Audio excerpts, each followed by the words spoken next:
2025년도 마지막 주일입니다. 주님 앞에 나오신 우리 동대문 교회 성도 여러분들 다시 한번 환영하고 축복합니다. 그리고 한 해 동안 삶의 일상 가운데 그리고 신앙을 지키며 치열하게 열심히 사신 여러분들을 다시 한번 축복합니다. 오늘 또 마지막 예배 드리시고 또 다음 주에는 이제 2026년도 새해가 되는데요. 새해 또 새로운 다짐도 하시고 그리고 교회적으로도 또 새로운 하나님의 은혜가 있기를 간절히 소망합니다. 오늘은 견딤의 미학 탄식이 기도가 될 때라는 제목으로 하나님 주신 은혜를 나누도록 하겠습니다. 우리는 지금 한 해의 끝자락에 서 있죠. 오늘이 12월 28일입니다. 여러분의 25년은 어떠셨나요? 한번 돌아보시기 바랍니다. 나의 25년은 어땠나? 올해 참 행복했다라고 말하시는 분도 계시겠지만 아마 많은 분들은 마음 한구석에 무거움을 안고 계실지도 모릅니다. 열심히 살았는데 여전히 해결되지 않은 문제, 그리고 반복되는 질병, 그리고 관계의 어려움, 이런 것들이 우리를 짓누르곤 합니다. 신앙생활을 오래 했음에도 불구하고 왜 우리의 삶에는 여전히 고난과 걱정과 근심이 사라지지 않을까요? 예수 믿으면 만사 형통이라고 했는데 현실은 왜 늘 딜레마처럼 이렇게 꼬여 있을까요? 삶의 일상 가운데 나가면 해결되지 않는 문제들, 관계의 어려움들이 늘 우리 앞에 닥치잖아요. 2025년도 돌아보면 여전히 그 관계 속에 있었고 여전히 어려움 속에 있었고 걱정 속에 있었죠. 그럼에도 불구하고 지금 이 시간까지 하나님께서 우리를 인도하셨죠.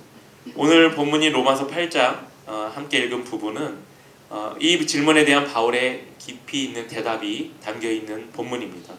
바울은 오늘 우리에게 놀라운 사실을 말해줍니다. 고난은 실패가 아니라 과정이다. 고난은 실패가 아니라 과정이다. 더 정확히 말하면 새로운 생명이 태어나기 위한 해산의 진통이다 라고 본문에서 사도 바울은 우리에게 이야기하고 있습니다. 오늘 말씀을 통해 나의 고통뿐만 아니라 이 우주적인 탄식 속에 담긴 하나님의 거대한 계획을 발견하고 기도의 문이 열리는 은혜가 있기를 간절히 소망하고 축복합니다. 오늘 본문은 시야를 아주 넓게 시작을 합니다. 바울은 먼저 우리 인간이 아닌 피조물의 이야기를 꺼내고 있습니다. 본문 19절에 보면 이런 말씀이 있어요. 한번 보세요. 피조물이 고대하는 바는 하나님의 아들들이 나타나는 것이니 라고 이야기합니다. 여기서 피조물은 인간을 제외한 자연 만물을 말합니다. 하늘, 바다, 산, 동물들, 이렇게 하나님께서 직접 창조하신 세계를 피조물이라고 이야기하죠. 바울은 자연을 마치 사람처럼 의인화해서 표현하고 있습니다. 자연도 지금 무언가를 간절히 바라고 있다라고 19절에서 성도들에게 이야기하고 있어요. 피조물이 고대하는 바는 하나님의 아들들이 나타나는 것이니 라고 이야기하죠. 왜 자연도 기다리고 있을까요? 20절 한번 보세요. 20절 제가 읽겠습니다. 부분만 읽을게요. 피조물이 허무한데 굴복하는 것이라고 20절에서 이야기합니다. 이것은 과거에 벌어진 사건입니다. 창세기에 아담과 하와가 범죄했을 때 땅도 함께 저주를 받았습니다. 자연은 죄를 짓지 않았죠. 그런데 인간의 죄 때문에 자연에게 썩어짐의 종노릇을 하게 되었습니다. 자연까지 인간 때문에 썩어짐의 종노릇을 하게 됐죠. 얼마나 억울할까요? 우리가 죄 지은 것도 아닌데 인간이 지은 죄 때문에 자연인 우리 자신들도 썩어짐의 종노릇을 하게 된 것이죠. 자신의 뜻이 아닌데 타자에 의해서 인간의 타락 때문에 고통받게 된 것입니다. 그런데 여기서 우리가 주목해야 할 신학적으로 아주 중요한 포인트가 있습니다. 20절 하반부인데요. 한번 보세요. 이것도 제가 부분만 읽어볼게요. 굴복하게 하시는 이로 말미암음이라 라고 20절에서 이야기합니다. 그러니까 20절을 전체로 한번 읽어보면 피조물이 허무한데 굴복하는 것은 자기 뜻이 아니요 오직 굴복하게 하시는 이로 말미암음이라 이렇게 이야기합니다. 많은 분들이 자연을 고통스럽게 한 원인을 아담과 하와 때문이라고만 이야기하고 말합니다. 물론 그들이 원인 제공자이죠. 원인을 제공한 인간입니다. 하지만 심판의 주권자로 피조물을 허무 아래 두신 분은 하나님이십니다. 단지 아담과 하와 때문만은 아니죠. 그러면 하나님이 왜 그렇게 하셨을까요? 그냥 벌 주기 위해서일까요? 아닙니다. 그 뒤에 나오는 핵심의 단어가 있는데 소망을 있게 하기 위해서 하나님이 그렇게 하셨다는 거예요. 하나님은 피조 세계를 잠시 허무 아래 두셨지만 그것은 영원한 파멸이 아니라 장차 올 회복을 바라보게 하기 위한 하나님의 계획입니다. 하나님의 큰 그림인 것이죠. 오늘날 우리가 사는 세상을 한번 보시기 바랍니다. 22절 말씀처럼 22절에 이런 말씀이 있어요. 피조물이 다 이제까지 함께 탄식하며 함께 고통을 겪고 있는 것을 우리는 생생하게 목격합니다. 사도 바울이 관찰한 오늘날 우리가 살고 있는 세상은 바로 이런 세상입니다. 피조물이 다 이제까지 함께 탄식하고 함께 고통을 겪고 있는 세상 속에 살고 있습니다. 여러분, 오존층이 파괴되어 빙하가 녹고 그리고 해수면이 상승합니다. 산림이 훼손되어 동물들이 살 곳을 잃습니다. 사람들은 이것을 보며 지구가 망해가고 있다라고 말하죠. 종말의 심판이 다가왔다라고 이야기하며 공포에 떨기도 합니다. 하지만 성경의 관점은 다릅니다. 바울은 이 자연의 고통을 죽음의 진통이 아니라 해산의 진통이라고 이야기합니다. 바울은 자연이 고통받는 것을 이제 지구가 멸망하고 그리고 죽음의 진통이 다가오고 있다라고 말하는 것이 아니라 해산의 진통이라고 사도 바울은 그 관점으로 이야기합니다. 산모가 아이를 낳을 때 비명을 지르며 고통스러워하지만 그 고통은 산모가 죽어가는 고통이 아니라 새 생명을 낳기 위한 필연적인 진통의 과정입니다. 그러니까 산모의 고통이 죽음의 고통이 아니라 새 생명을 위한 고통인 것처럼 자연이 신음하고 고통받는 것은 이 땅이 멸망해 가기 위한 그 과정 속의 진통이 아니라 해산의 진통이라고 사도 바울은 그렇게 이야기하고 있습니다. 사랑하는 성도 여러분, 자연을 보며 두려워하지 마시기 바랍니다. 저 흔들리는 자연조차도 지금 새 하늘과 새 땅이 오기를 그리고 하나님의 자녀들이 온전히 회복되어 자신들도 그 영광의 자유에 동참하기를 간절히 기다리고 있다라는 것을 여러분도 공감하시기 바랍니다. 인격이 없는 자연도 소망을 품고 견디는데 하물며 하나님의 형상대로 창조받은 우리가 절망 가운데 그 절망 속에서 살아갈 이유가 없지 않겠습니까? 자연도 봄이 되면 새 생명을 틔우고 새롭게 살기 위해 새 희망을 품고 이 땅에서 몸부림치고 있는데 하물며 하나님의 형상대로 창조된 하나님 닮은 존재인 우리 인격을 가진 우리 인간이 절망 가운데 살아갈 이유가 없지 않습니까? 그러면 이제 우리는 세상 가운데 나갈 때 왜 안 돼? 왜 힘들어? 왜 어려워? 왜 고통스러워? 나는 왜 이런 절망 속에만 늘 살아가야 하지? 라고 말할 이유가 없다는 거죠. 그것은 우리를 죽음의 진통으로 몰아넣는 고통이 아니라 해산의 진통으로 이끄는 하나님의 계획인 것을 여러분 기억하시기 바랍니다. 이제 시선을 조금 돌려서 자연에서 우리에게로 이동해 보겠습니다. 23절 다 같이 한 목소리로 읽어볼까요? 23절입니다. 같이 읽겠습니다. 시작. 그뿐 아니라 또한 우리 곧 성령의 처음 익은 열매를 받은 우리까지도 속으로 탄식하여 양자될 것 곧 우리 몸의 속량을 기다리느니라. 여기서 바울은 그리스도인의 독특한 정체성을 아주 정교하게 묘사합니다. 우리는 어떤 존재입니까? 성령의 처음 익은 열매를 받은 자입니다. 예수님을 믿고 구원받아 내 안에 성령님이 계십니다. 천국의 기쁨을 이미 맛본 사람들이죠. 이것은 과거에 이미 일어난 사건이고 확정된 축복입니다. 우리는 성령을 통해서 구원받은 자예요. 그리고 하늘 소망을 품고 살아가는 자입니다. 이것이 성령께서 우리에게 허락하신 축복입니다. 그런데 우리의 현실은 어떤가요? 속으로 탄식합니다. 이미 성령 받은 존재이지만 우리의 속은 여전히 탄식하고 있습니다. 왜 그럴까요? 우리의 몸은 여전히 늙고 병들고 유혹에 넘어지기 때문에 그렇습니다. 그 유혹 때문에 죄에 노출되고 죄를 지으며 살아가는 것이 우리의 육체적인 모습이기 때문에 그렇습니다. 우리는 영적으로 구원받았지만 육체적으로는 아직 완전한 구원, 즉 몸의 속량, 이것을 부활이라고 이야기하지만 속량을 기다리는 상태에 놓여 있습니다. 이것은 미래의 일입니다. 지금 일어난 일이 아니죠. 우리는 부활 소망을 그래서 품고 사는 자들이라고 이야기합니다. 속량은 받았어요. 그런데 지금 완전한 부활을 이룬 것이 아니에요. 그러니까 이 중간 어디쯤에 있어요. 이것이 바로 성도의 딜레마입니다. 긴장이라고 이야기할 수 있어요. 그러니까 우리는 이미 구원받았지만 아직 완성되지 않은 존재입니다. 우리는 이미 구원받은 존재들이에요. 그런데 아직 완성되지 않은 존재들입니다. 제가 이 말씀을 준비하면서 이것을 어떻게 표현하면 이해하기 쉬울까라는 고민을 좀 해봤는데 그냥 좀 억지스럽게 이렇게 표현해 볼게요. 마치 낡은 집을 리모델링 하는 것과 같습니다. 집주인은 이미 나로 바뀌었어요. 내가 이 집의 주인이에요. 그런데 이 집을 계약하고 계약까지 다 끝났어요. 하지만 집안은 여전히 내가 원하는 대로 꾸며지지 않았어요. 공사 중인 거죠.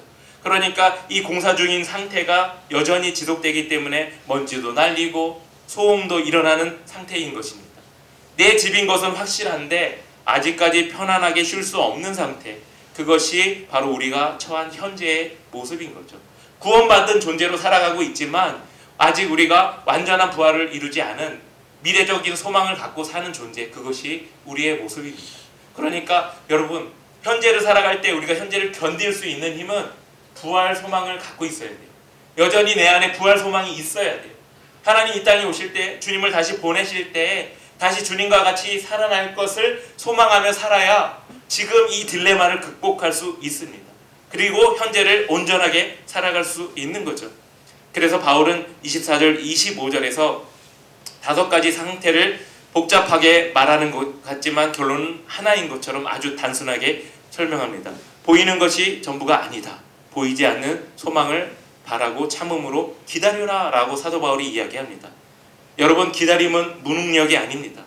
어린아이는 사탕을 당장 먹고 싶을 때 떼를 씁니다. 당장 먹고 싶을 때 주세요 라고 하면서 울죠. 당장 안 울면 이제 발버둥 칩니다. 그게 어린아이의 모습입니다. 하지만 성숙한 사람은 더 좋은 식사를 위해 배고픔을 참을 줄 압니다. 어른이 배고픔을 못 참으면 어른 아니죠. 제가 어디에 잠깐 갔었는데 거기에서 이제 그 맛있는 음식을 파는 데가 있었어요. 줄 서서 기다렸다가 먹는 집이에요. 포장해 가는 사람들이 꽤 많았습니다. 그런데 어떤 어른이 이제 줄 서 있는 거예요. 자기가 산 음식을 이제 들고 서 있었어요. 그러면서 또 음식을 사기 위해서 줄을 서 있는데 다른 사람 같은 경우는 그 음식을 사서 함께 사갖고 집에 가서 가족들과 먹겠죠. 그런데 그분은 그걸 못 기다리는 거예요. 사람들 줄 서 있는데 그 안에서 그 포장지를 여는 겁니다. 그리고 그 음식을 꺼내요. 그리고 손가락으로 집어서 먹는 겁니다. 어린아이가 아니었어요. 60이 넘은 아주 나이 지긋한 어른이었어요. 배고픔을 못 참는 거죠. 마치 몸은 어른처럼 생겼는데 속에 있는 그 배고픔을 못 참는 그 모습은 어린아이와 같은 그 모습인 거죠. 어린아이는 사탕을 달라고 당장 떼를 씁니다. 안 주면 발버둥 치죠. 그런데 성숙한 사람은 더 좋은 식사를 위해 배고픔을 참을 줄 압니다. 지금 여러분이 겪는 고난, 질병, 경제적인 어려움, 이것 때문에 하나님이 나를 버리셨나? 이렇게 의심이 드는 분 혹시 계실까요? 이것은 우리가 아직 공사 중인 현장에 살고 있기 때문에 겪는 필연적인 탄식이라고 보면 될 것 같습니다. 우리는 이 탄식 속에서 썩어질 육체가 아닌 영원한 영광의 몸을 입을 날을 기다리며 인내하는 과정을 겪고 있습니다. 그러니까 지금 당하는 고통, 지금 당하는 어려움, 이 어려움 속에서 왜 하나님께서 나를 버리셨나, 나를 방치하셨나 이렇게 생각하지 마시고 지금 내 안에 공사 중이구나, 이 소유는 변하지 않아, 하나님께서 이 소유를 나에게 맡기셨어, 허락하셨어. 그런데 내 안을 지금 고치고 있어. 내 못난 자아, 못난 인격, 못난 습성, 그리고 내 반복적으로 펼쳐지는 죄된 모습 지금 공사 중이야. 또 내가 당하는 고난, 어려움 지금 공사 중이야. 이렇게 여기시면 넉넉하게 이기실 수 있습니다. 공사할 때는 먼지도 나고요, 소음도 나고 아주 별일 다 일어납니다. 그런데 그 공사가 나만 겪는 고통이야, 어려움이야, 그리고 나만 겪는 실패야 라고 여기면 못 견딥니다. 못 견뎌. 그런데 이 공사를 통해서 완성될 때 그 안에서 살아갈 완전한 기쁨과 감사, 그것을 생각하고 떠올려 보면 견딜 수 있어요.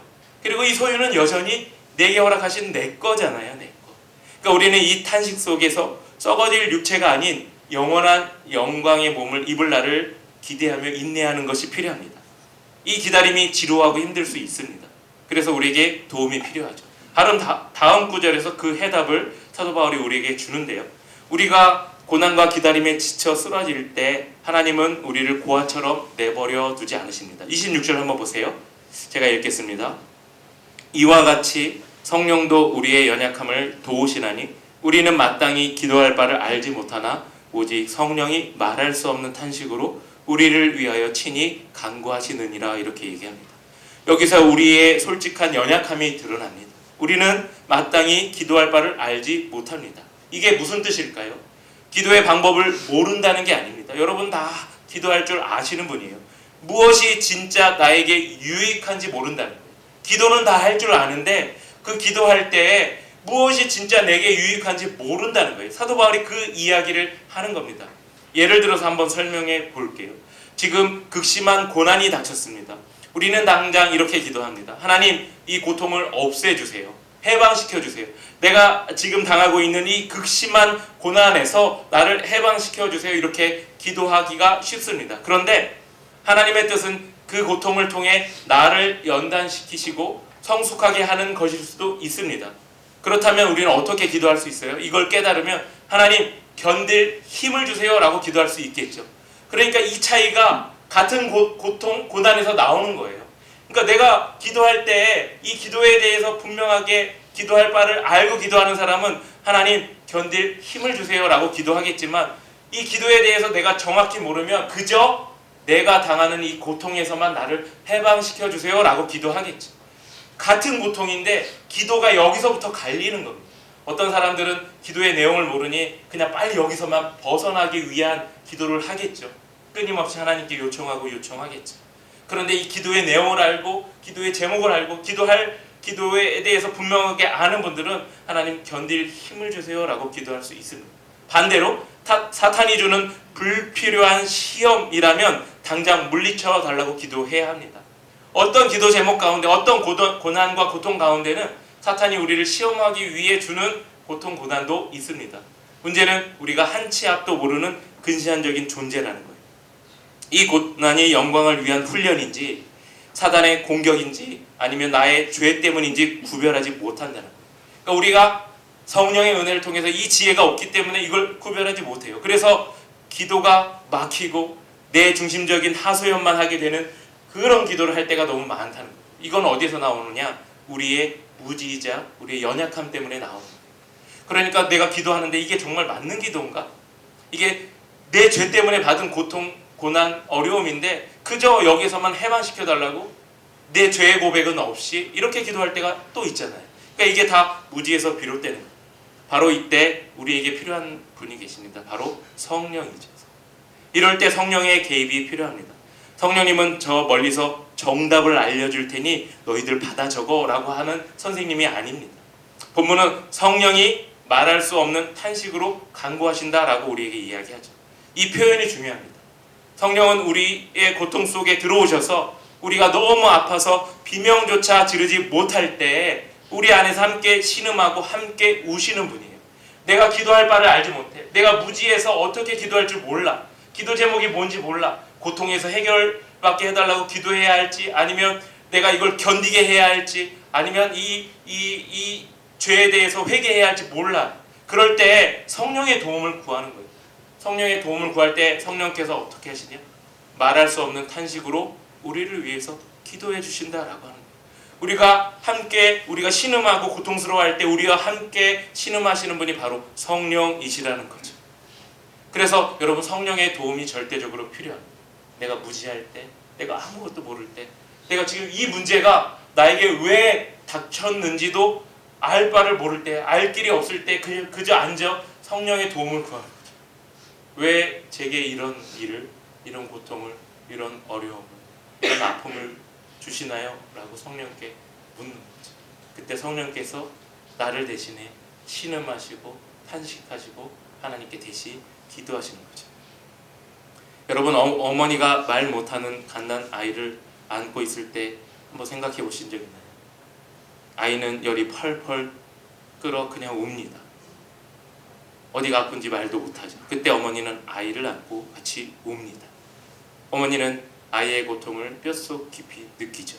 그리고 의사에게 달려가 아이 대신 정확하게 상태를 말하려고 애를 쓰겠죠. 성령님이 하시는 일이 바로 이런 일입니다. 우리는 힘들어 죽겠어요 라고 하는 말밖에 하지 못하지만 내 안에 성령님은 하나님 아버지께 이렇게 통역하시죠. 아버지, 이 자녀가 지금 겪는 고통이 너무 큽니다. 하지만 이 고통을 통해 아버지의 뜻이 이루어지기를 원합니다. 이 자녀를 붙들어 주시옵소서. 27절에 보면 그런 마음이 있어요. 마음을 살피시는 이가 성령의 생각을 아신다라고 이야기합니다. 성령님은 하나님의 깊은 뜻을 통달하신 분이기에 우리의 엉터리 같은 기도를 하나님의 뜻에 딱 맞게 기도로 고쳐주시고 우리를 대신에 통역해 주시고 우리를 대신에 기도해 주십니다. 문제는 우리가 기도의 자리에 나가지 않는 것이 문제입니다. 우리가 엉뚱하게라도 기도의 자리에 나가서 기도를 해야 성령께서 우리의 마음과 함께 대신 탄식하시고 통역하셔서 하나님께 아뢰는데 우리는 그 자리에까지도 가지 않아요. 그러니까 통역할 통역의 내용이 없는 거예요. 엉뚱하게라도 내가 기도하고 부르짖고 아뢰이고 해야 되는데 그조차도 하지 않으니 성령께서 통역할 내용이 없는 거예요. 그러니까 통역할 내용이 없으니 내 기도가 하나님께 상달될 일 만무하죠. 그러니까 여러분 기도의 자리에서 정확하게 내가 무엇을 기도할지 모를 때 그조차도 하나님께 요청하는 거예요. 엉뚱하게라도 뭐 다른 말이라도 간절함으로 하면 성령께서 대신 탄식하고 대신 우시고 대신 안으시고 대신 고민하시고 대신 읍소하시는 거죠. 사랑하는 동대문교회 성도 여러분, 2025년을 마무리하며 여전히 고난의 문제, 풀리지 않는 숙제 때문에 답답해하고 계십니까? 오늘 본문은 우리에게 세 가지 탄식을 보여줍니다. 하나는 자연의 탄식이고요. 그리고 우리도 탄식하는 모습을 보여줍니다. 그러나 기억하시기 바랍니다. 우리 안에서 성령님도 지금 탄식하고 계십니다. 우리 대신 탄식하시며 하나님께 통역하고 계시고 하나님께 읍소하고 계시고 하나님께 간절히 부르짖고 계시다라는 것을 잊지 마시기 바랍니다. 성령님의 탄식은 우리를 돕는 능력입니다. 그러므로 이 딜레마를 극복할 방법은 명확합니다. 내 지혜로 판단하지 말고 성령께 도움을 구하는 거예요. 이 문제 어떻게 해결하지? 이 고난 어떻게 헤쳐나가지? 할 게 아니라 이 고난과 문제, 이 어려움을 그저 기도의 자리에 나오고 내 언어로 그냥 성령께 쏟아넣는 거죠. 번역자 대신, 그리고 대신 탄식하시는 그분이 하나님께 마구마구 탄식 번역하여 올리시겠죠. 하나님 들으시고 하나님께서 응답하실 겁니다. 이번 한 주간 그리고 다가오는 새해 이렇게 한번 기도해 보시는 여러분들 되시면 좋겠어요. 하나님, 지금 너무 힘듭니다. 상황을 바꿔달라고 떼쓰기 전에 먼저 성령님을 의지합니다. 성령님, 제가 무엇을 구해야 할지 알지 못합니다. 제가 무엇을 구해야 할지 정확히 알지 못합니다. 저를 도와주십시오. 이것이 견뎌야 할 고난이라면 견딜 힘을 주시고 벗어나야 할 고난이라면 기적을 베풀어 주옵소서. 하나님의 뜻이 무엇인지 제 마음에 소원을 두고 행하게 하옵소서라고 기도하는 남은 기간, 또 2026년 되시기를 간절히 소망합니다. 이렇게 기도할 때 여러분의 탄식은 허공에 흩어지는 한숨이 아니라 보좌를 움직이는 위대한 기도가 될 겁니다. 지금 피조물이 겪는 겨울의 추위는 영원하지 않습니다. 반드시 봄은 옵니다. 해산의 고통 뒤에 생명의 기쁨이 있듯 현재의 고난 뒤에 우리의 몸의 속량과 그리고 영광의 자유가 기다리고 있습니다. 이 소망을 굳게 붙잡는 여러분들이 되시길 간절히 소망합니다. 내 안에서 탄식하며 중보하시는 성령님과 함께 승리하시는 2026년이 되시기를 간절히 소망하고 축복합니다.